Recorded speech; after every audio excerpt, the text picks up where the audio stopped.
Madame, Monsieur, bonjour. Merci de nous rejoindre pour ce nouveau forum qui sera très coloré. La population noire présente, selon certains scientifiques, un certain nombre de caractéristiques médicales qui ne sont pas toujours explicables par des arguments uniquement sociologiques. Est-ce que la peau fait partie de ces déterminants? C'est ce que nous allons voir aujourd'hui avec deux hommes de connaissance que vous connaissez très bien parce que nous les faisons venir très souvent sur des sujets pointus. D'abord, Elman Godson. Bonjour.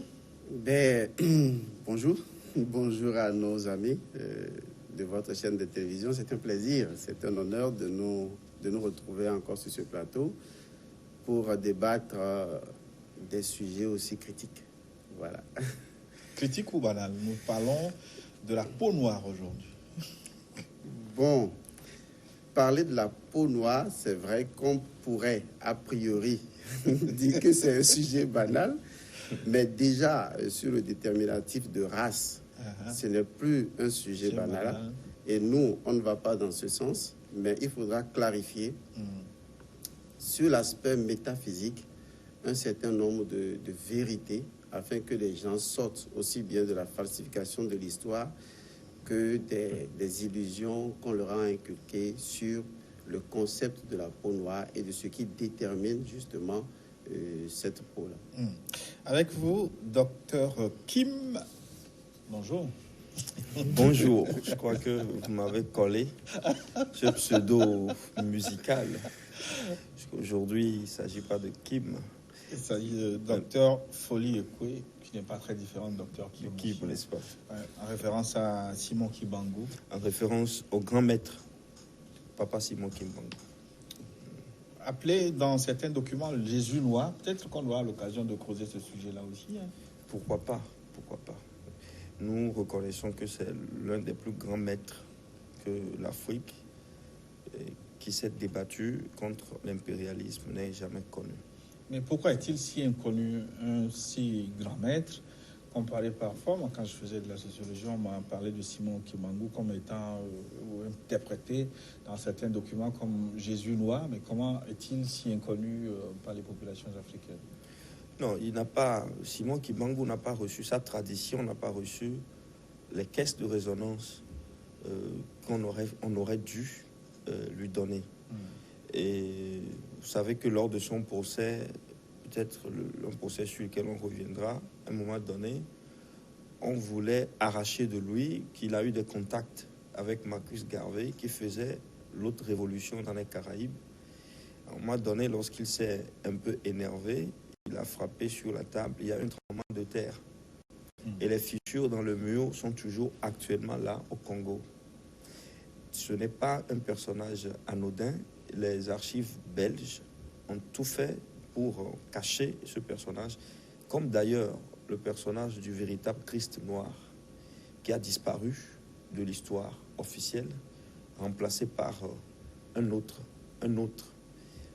qu'on a tellement déifié, alors que le vrai, il était juste un grand maître incarné. Donc c'est aussi l'une des tragédies du monde ou des peuples africains.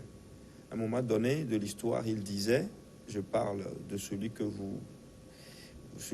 avec qui vous voulez l'identifier, c'est-à-dire le premier, il disait que tous vous haïront, toutes les nations de la terre vous haïront. Et aujourd'hui, des pasteurs ou des dirigeants d'église qui lisent ce passage, que les gens, les scribes, s'est inséré dans le Nouveau Testament, ils associent ce vous aux chrétiens. Alors que le monde chrétien est supra-racial, est supra-communautaire. Vous avez des chrétiens en Chine, des chrétiens au Brésil, des chrétiens en Afrique, en Europe. Il n'existe pas de communauté chrétienne en ce sens, qui transcende les différentes cloisons des identités humaines. Et donc, il parlait d'une communauté humaine bien déterminée, qui a des caractéristiques bien déterminées, et qui vit sur cette planète avec un projet universel bien déterminé que des gens vont combattre. Et voilà, pour ne pas rentrer dans d'autres détails, c'est la révérence que nous devons à Simon Kimbangu et à tous les autres qui l'ont précédé, qui sont tous des grands maîtres. Voilà. Ce problème, on va consacrer toute une émission à l'acteur Simon Kibango. Alors, notre sujet du jour, Afrique peau noire, heure ou malheur. Je commence avec vous, Elmathieu Goldson. Pourquoi il y a une différence de couleur de peau entre les humains? Pourquoi certains ont une peau foncée, d'autres plus claire? On parle de peau jaune, de peau noire, de peau blanche. Pourquoi? En fait, je pense qu'il faut remonter un peu plus loin que ça. D'accord? Parce que je me rappelle un peu lorsque le président Sarkozy avait déclaré que les Africains n'étaient pas assez rentrés dans l'histoire. Cela avait fait beaucoup d'effluves émotionnels au niveau des Africains parce que les Africains d'aujourd'hui, je ne copie pas l'autre pour dire que l'émotion est nègre, mais toujours est-il que les gens, ils ne prennent pas le temps de se reposer, de descendre et de réfléchir un certain nombre de paradigmes pour trouver réellement où se trouve la fissure. Parce qu'aujourd'hui, ce que les gens ne savent pas, c'est que nous sommes dans une guerre idéologique qui est basée sur la communication. Et donc, nous sommes en face des personnes qui disent que nous ne sommes pas assez rentrés dans l'histoire. C'est tout à fait normal, c'est justifié. Mais il faut également se poser une question. Nous parlons de quelle histoire? Alors, est-ce que c'est l'histoire vue sous leur projecteur, tel que eux réunissent ce que nous appellerons les leucodermes? Ceux-là ont créé ou ceux-là ont falsifié de l'histoire d'origine pour nous présenter en tant qu'histoire, ou bien nous parlons de l'histoire originale et authentique. En ce qui concerne l'histoire originale et authentique, nous savons très bien qui fait cette histoire, qui est cette histoire, et c'est naturellement l'Afrique, et c'est l'Africain, c'est le peuple kamite, c'est nous, d'accord? Et donc, ne pas être rentré assez dans leur histoire, c'est tout à fait normal parce que vous n'allez pas demander, un canard ne va pas demander à un bœuf de se constituer, disons, du même patrimoine que le canard. C'est complètement aberrant. Donc, il est normal qu'on ne se retrouvera jamais dans leur histoire tant que nous ne ferons pas notre histoire. Comme le dit si bien l'autre, si les récits de chasse étaient comptés par les animaux, eh bien, on verrait bien que ce n'est pas notre vision de la chasse qui est la meilleure.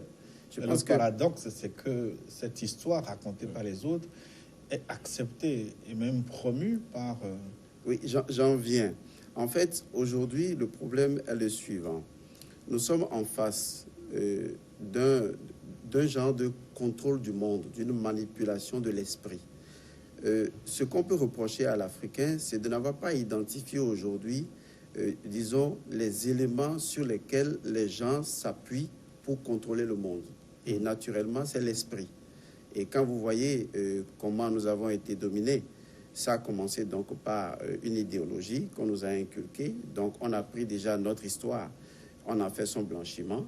Et ensuite, on nous a présenté un Jésus, un Jésus blanc. On nous a présenté une Bible copiée sur les mythologies égyptiennes. Et ensuite, on nous a dit, c'est ça que vous y croyez. Et mais attention, il faut que vous reniez tout ce qui relève donc de l'Égypte antique, donc votre identité, et que vous n'ayez plus d'origine parce que ces personnes ont compris un danger qui était en mouvement. Vous voyez, seul celui qui se sent menacé se prédispose déjà à mener des guerres de race, puisque c'est des personnes qui, à un moment donné de l'histoire, avaient pris conscience qu'il y a un peuple dont la structure biochimique, voilà, c'est ça l'élément fondamental, la structure biochimique prédisposait déjà, je vais le dire d'une certaine manière plus soft, à régner sur la terre, à régner de façon naturelle. Je dis bien à régner de façon naturelle parce que les conditions atmosphériques, les conditions extérieures feront de telle sorte qu'il n'y aura que leur règne qui vont s'imposer ou qui va s'imposer. Et donc, ayant pressenti ce danger-là, ayant revisité leur propre histoire, ces leucodermes se sont dit, que pourrions-nous faire pour que ce peuple-là ne vienne pas nous dominer? pour que ce peuple ne prenne pas le dessus sur nous. Et donc, le jeu est jeté. Qu'est-ce qu'il faut faire? C'est pourquoi les gens ne comprennent pas qu'il y a réellement un débat de fond qui repose sur un vrai marché de dupes avec des personnes en costume qui ont l'air d'être des personnes honnêtes, mais en réalité, qui jouent carrément sur un gros marché de dupes, qui falsifient les documents pour faire passer le faux pour du vrai.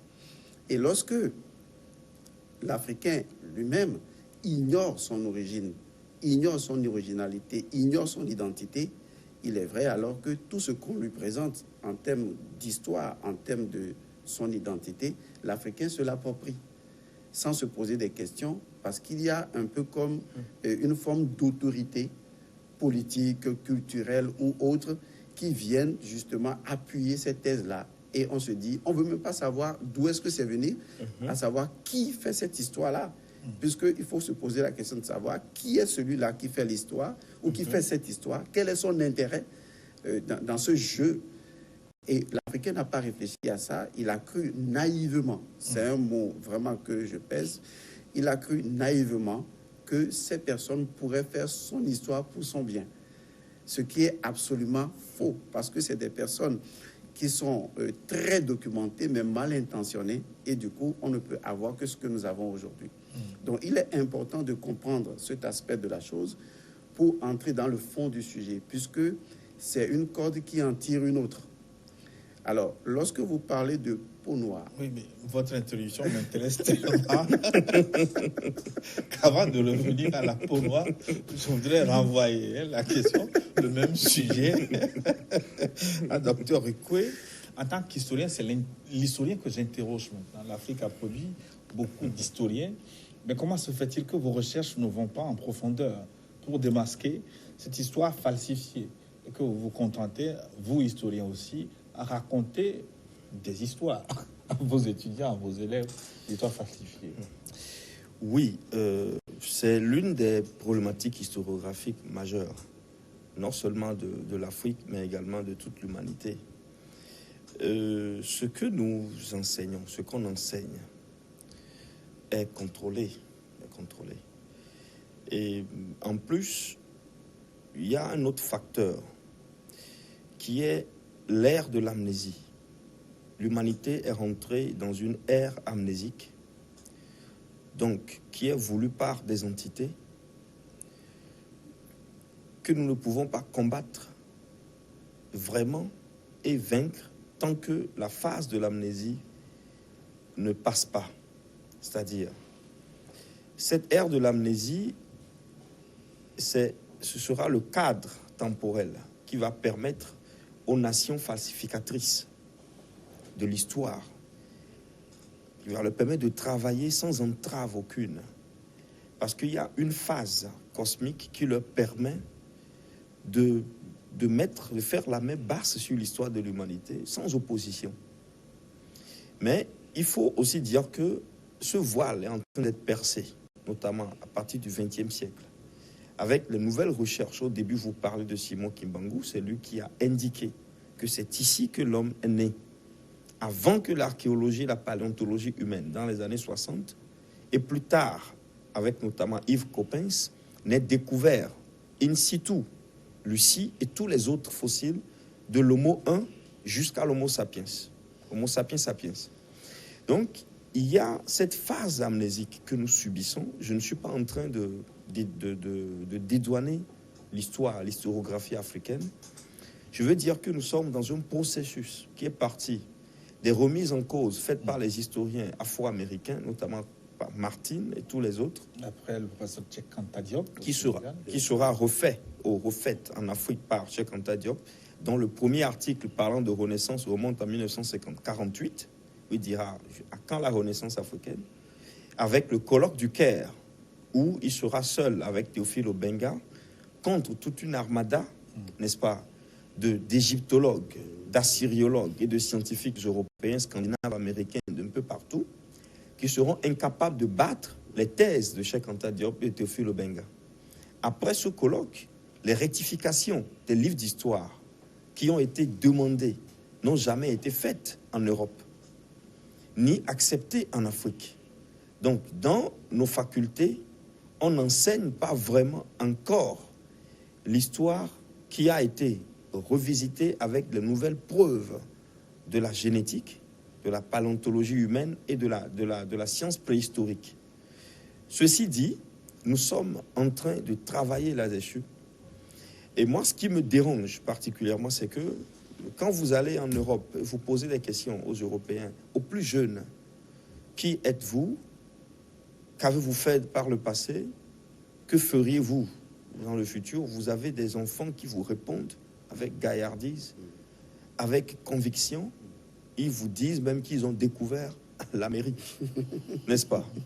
Donc, vous vous rendez compte que ces gens, on leur a enseigné les bases de leur identité. Identité qui permet de faire la confrontation avec l'autre moi qu'est l'autre. Le problème en Afrique, c'est que les enfants et les adultes africains ont perdu complètement la boussole sur l'essentiel de la vie que je définis par qui êtes-vous? D'où venez-vous? Qui êtes-vous? Et ceux qui sont les plus érudits vont vous renvoyer à la Genèse chapitre 1 à 3, c'est-à-dire au récit d'Adam et Ève. Je vous assure que ceux qui semblent les plus sérieux, les plus érudits, vous diront que c'est Adam et Ève. Alors vous comprenez, vous rendez compte de la dramaticité de la situation de l'Afrique. Si des gens adultes peuvent dire que nous venons d'Adam et Ève comme ça, en lisant Genèse 1, du chapitre 1 au chapitre 3, alors nous sommes tombés très bas. Alors nous savons que c'est l'Afrique qui a fait don de l'homme à l'homme lui-même. Je veux dire que tout le processus de l'hominisation, depuis qu'une forme de bipédie s'est arrachée de la nature, les australopithèques, entre parenthèses, ou entre griffes, jusqu'à l'émergence de l'Homo 1,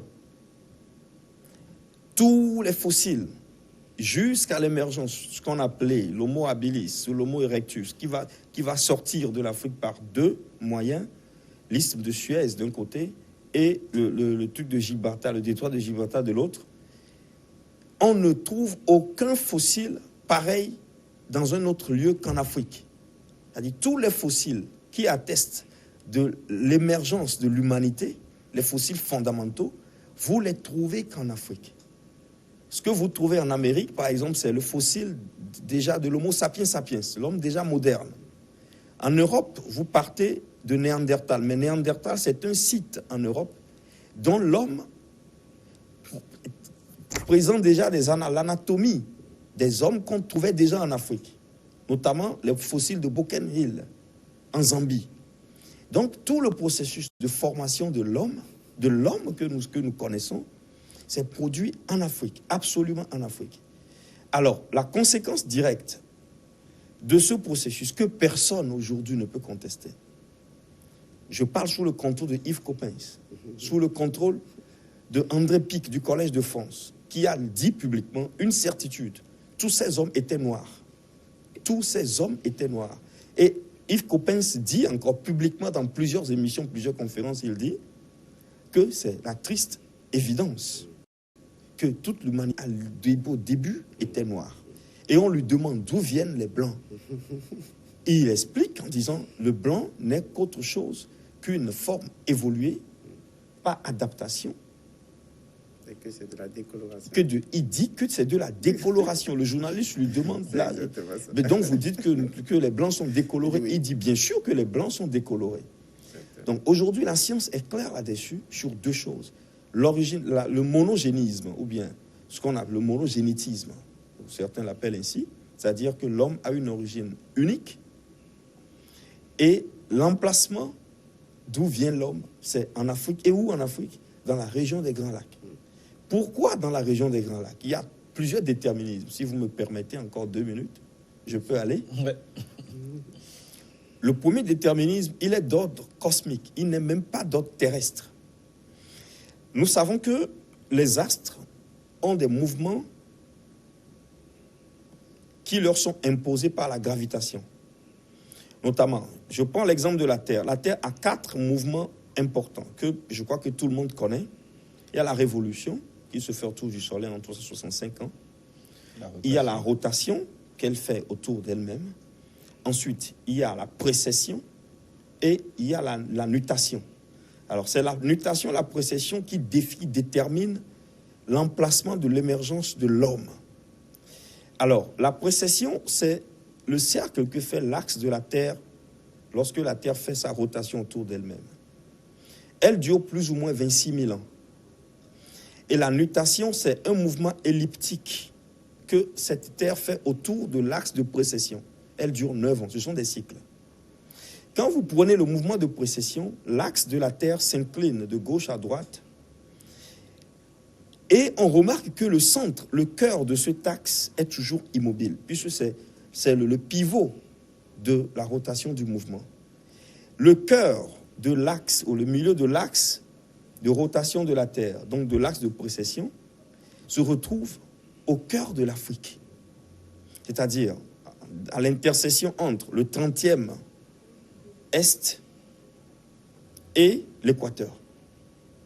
Cela va vous étonner que ce 30e Est passe exactement sur la pyramide de Gizeh. Et donc, le cœur du monde, le cœur terrestre du monde se trouve en Afrique des Grands Lacs, entre la frontière de l'Ouganda et la RDC. Et l'autre cœur se trouve dans la mer. À cause de ce mouvement qui offre une stabilité écosystémique au cœur de l'Afrique, il ne peut être autrement. C'est-à-dire, il n'y a que en ce lieu que peut se faire l'émergence et la performation de l'espèce humaine. Ça prend du temps. Le seul lieu où le ciel et la terre, où le ciel et la terre se rencontrent. Il y a de l'équilibre. Parce qu'au nord et au sud, plus vous éloignez de ce lieu, il y a des perturbations climatiques qui font que le désert peut devenir végétation, ce qui va entraver l'évolution de l'espèce humaine. Donc ce n'est pas un hasard. Il fallait une constance. Il fallait une constance climatique écosystémique, ce qui fait que l'homme est né au cœur de l'Afrique. Oui, et l'homme qui est né, vous m'excusez, oui. et l'homme qui est né au cœur de l'Afrique ne peut être que pigmenté comme nous sommes. Parce que les rayons ultraviolets, devant une peau qui serait nue, auraient détruit complètement cet homme qui est né. Donc la peau noire, ce n'est pas une malédiction. C'est la peau noire qui a donné l'homme à l'humanité. Aujourd'hui même, lorsque vous prenez les Européens, lorsqu'ils s'aventurent, nous ne sommes plus sous cette radiation ultraviolette. Mais lorsqu'ils s'aventurent trop sous le soleil, ils ont des cancers de la peau qu'on appelle mélanose. Donc l'homme ne pouvait naître qu'en Afrique, au cœur de la région des Grands Lacs, pigmenté, noir, kémeta, comme nous. Il faut que les Africains le sachent. Et ce que je dis ici est prouvé et comprouvé par les données de 3 disciplines scientifiques, la génétique, la paléontologie humaine et la préhistoire, les sciences préhistoriques. Je m'arrête ici pour l'instant. On peut vous ajouter une autre science, le développement que vous avez fait peut être prouvé par le fait que la zone que vous évoquez là n'est pas sujette au tremblement de terre et... Justement, ce n'est pas possible qu'il y ait des tremblements de terre dans cette zone. C'est la zone la plus sûre de l'humanité. C'est pourquoi il fallait une zone de constance. Et c'est par là que toutes les civilisations repartent. C'est métaphysique en fait. Ce n'est pas un hasard. C'est métaphysique ou physique? Une autre conséquence du particularisme de cette zone, c'est qu'il y a des métaux précieux et des ressources que l'on ne trouve que dans cette zone du monde. Vous vous éloignez, ces métaux disparaissent en densité. C'est la zone unique au monde. Et c'est là où nous avons été créés. Et c'est à partir de là que l'essaimage de l'humanité a commencé. Maintenant, les autres races, si on peut le dire ainsi, races qui sont venues après, la science officielle nous parle d'adaptation, notamment les théories de Charles Darwin, qui parlent de la sélection naturelle, mais nous savons qu'il y a eu des manipulateurs génétiques qui sont venus d'autres planètes, peut-être dont il ne faudrait pas parler. Je pense que ce serait mieux. Qui manipulent. J'essaie déjà l'arriver. D'accord. Donc je m'arrête là et je sais que les générations à venir vont elles-mêmes pouvoir le dire sans aucune crainte, parce que c'est ce qui explique le mieux la diversité biologique de l'Homo sapiens sur la Terre. Les manipulateurs génétiques, c'est des manipulateurs en médecine ou en métaphysique? Non, à un moment donné, il va le dire tout de suite. La La métaphysique... Il a déjà relancé. Non, mais il va le dire. Je sais qu'il va le dire. Il y a une jonction naturelle entre la métaphysique et la physique. Exactement. Bien sûr. Puisque vous savez que les bombes atomiques de Hiroshima ont agi, aujourd'hui les recherches ont prouvé, sur la constitution de l'âme. L'âme que vous considérez comme une composante immatérielle. Les explosions nucléaires, l'infiniment petit, se confond avec ce qui est immatériel. Et ça agit sur l'âme de ceux qui ont été exposés à ces radiations. Et donc, la métaphysique et la physique, à un moment donné, sur la matière et l'immatière, il y a une conjonction. Ce dont moi je suis certain, et je suis certain d'une chose, c'est que le secret de la vie, c'est la mélanine. Pas de mélanine sans vie. C'est-à-dire la mélanine, la substance, pas la phéomélanine, qui est synthétisée chez les leucodermes.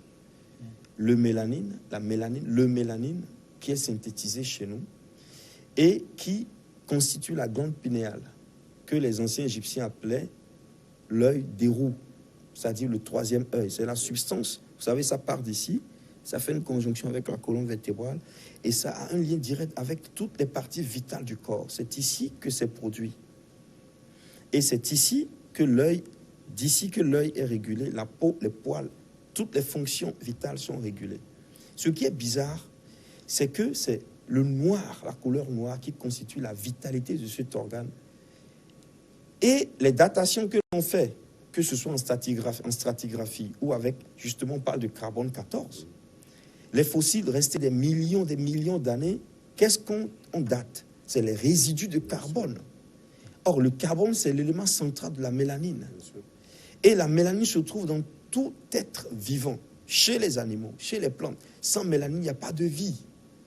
On démontre aussi, aujourd'hui c'est clair, on démontre que la mélanine permet la spiritualité.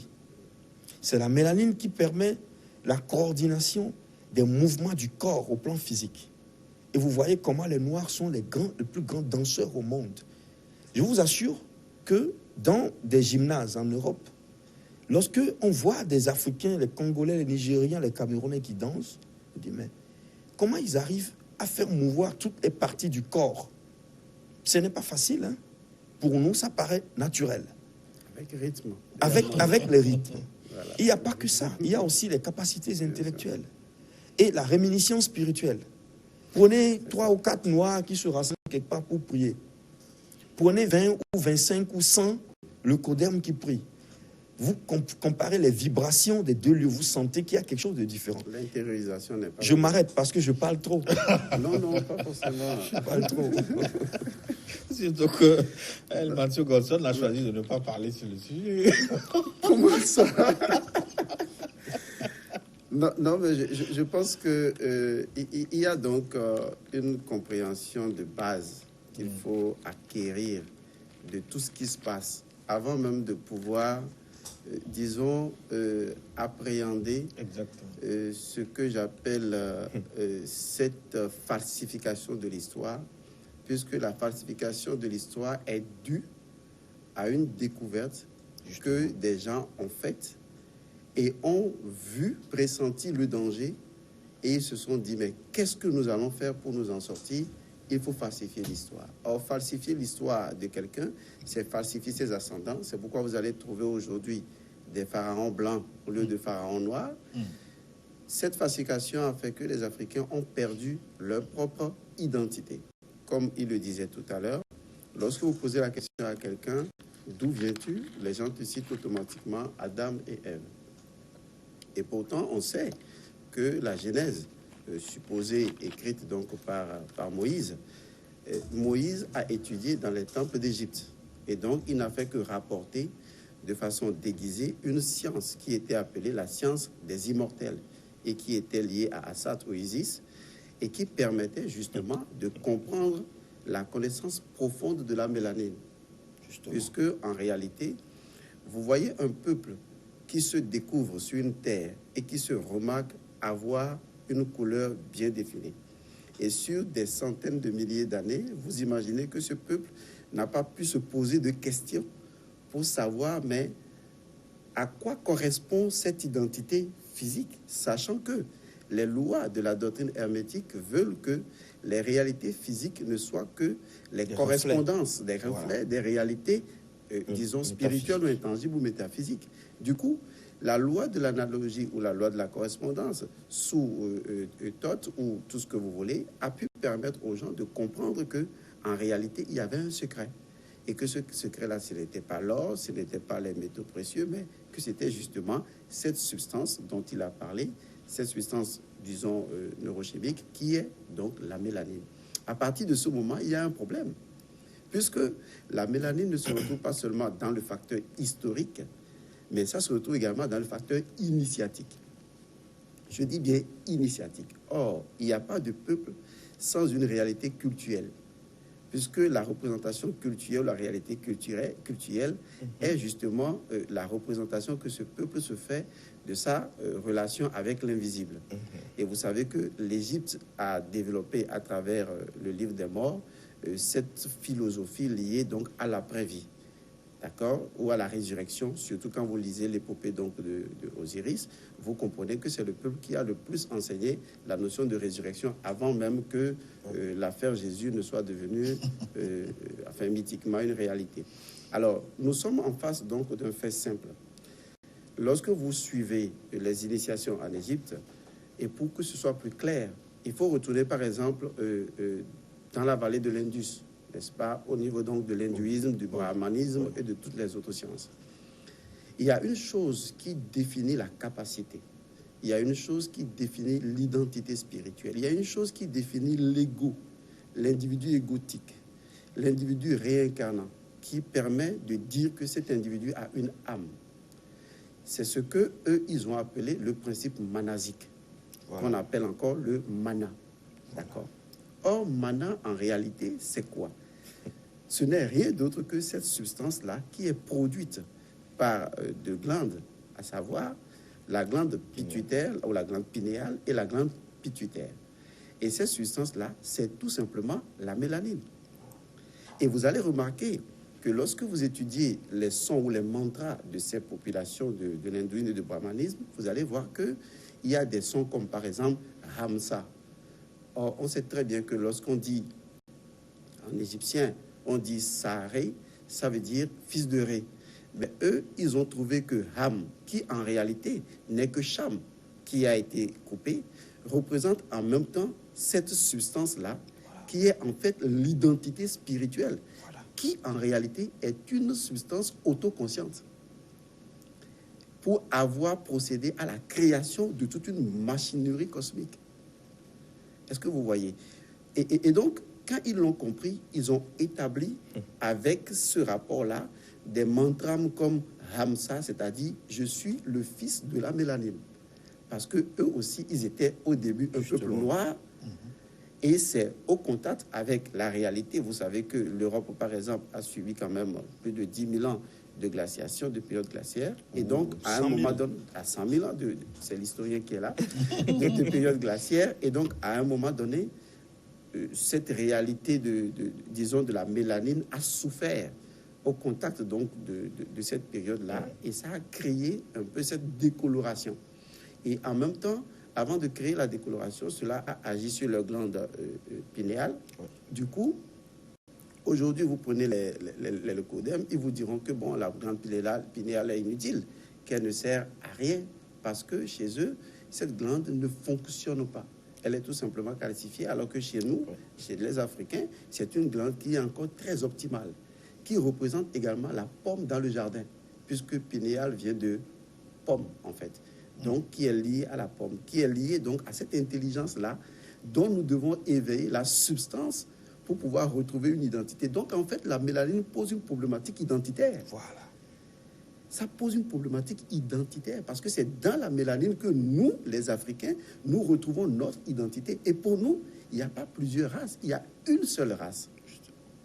D'accord? Avec plusieurs décolorations, mais il y a une seule race. Mais faire admettre cette réalité-là pour des gens qui veulent dominer le monde de façon géopolitique ou de façon économique ou sous tout autre système, c'est complètement difficile. Parce que c'est les premiers qui ont réalisé cette vérité et se sont rendus compte que les Africains d'alors n'avaient pas, en fait, conscience scientifiquement de cette réalité-là. Mais quand vous prenez l'Égypte, que ce soit le mythe d'Osiris ou les mythes qui sont enseignés, je vous assure, si Osiris est peint en noir, le grand noir, ouais. Je vous assure, ce n'est pour rien. C'est tout simplement parce que, et quand on dit nous sommes les fils de Ré, c'est tout simplement parce que nous sommes les seuls, aussi bien physiquement que spirituellement, à pouvoir supporter le soleil, à pouvoir capter la lumière du soleil, à pouvoir accepter, faire entrer en nous la lumière du soleil, parce que notre dose de mélanine nous permet de le faire. Donc, en réalité, la peau noire est en fait enfant ou fils ou fille de lumière, fils du soleil. C'est ce que ça veut dire Keméta. Nous sommes les enfants de la lumière. Il ne faut pas voir la peau sous les dénominations de noir égale diable. Parce que je crois que c'est un peu cette terminologie qui ont aussi falsifié la compréhension. Parce qu'on voit que tout ce qui est noir est en même temps obscur. Et d'ailleurs, les autres en ont profité puisqu'ils ont pris en même temps tout ce qui est noir, qu'ils ont transformé en diable. Le diable est noir et tout le reste. Alors qu'en fait, il faut voir plutôt une action. Vous savez que la chimie est née et la chimie sont nées en Afrique. Exactement, chemistry. Donc, quelque part, ils ont analysé l'action chimique, n'est-ce pas, de la lumière du soleil sur les premiers hommes. Et ils ont compris qu'en réalité, il s'agit de toute une intelligence.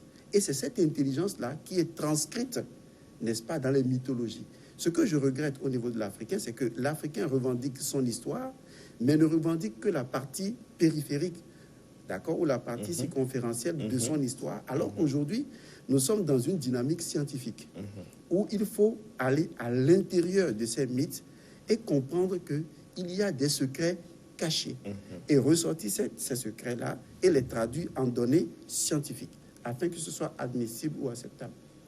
Donc, la mélanine est l'élément fondamental donc, qui va donner cette peau noire. Et donc, c'est cette substance-là de Ré, d'accord, c'est cette salive de Ré qui a permis de créer les premiers hommes. Et il y a également un élément sur lequel j'aimerais rebondir, c'est que le principe manasique qui est né donc de la mélanine est le seul principe qui vous rend humain. Autrement, vous n'êtes pas humain. Enfin, vous êtes froid. Vous êtes froid, oui. Vous n'êtes pas humain. Vous n'avez pas de chaleur. Parce que quand vous prenez aujourd'hui, en termes disons, d'alchimie, la décomposition des états, on vous dira, il y a d'abord la lumière, il y a la chaleur, il y a l'électricité, il y a le magnétisme, il y a le mouvement. D'accord, ok. Lorsque on comprend que la lumière produit la chaleur et que la chaleur produit l'électricité et le magnétisme, vous remarquez que l'âme est une structure électromagnétique. Or, ce qui permet d'identifier la présence de l'âme, et d'ailleurs, vous allez voir que la mélanine des yeux le montre bien. Quand on dit que l'âme de quelqu'un, c'est dans ses yeux qu'on le voit, c'est dans le noir de ses yeux. Et donc, quelque part, la mélanine permet de comprendre que ce peuple-là a une âme, une identité humaine. Parce que nous sommes tous des humains, mais pas des êtres humains. Et c'est ce qui a permis au premier peuple de dire, nous sommes bantous. Nous sommes bantous, ça veut dire que nous sommes les vrais hommes.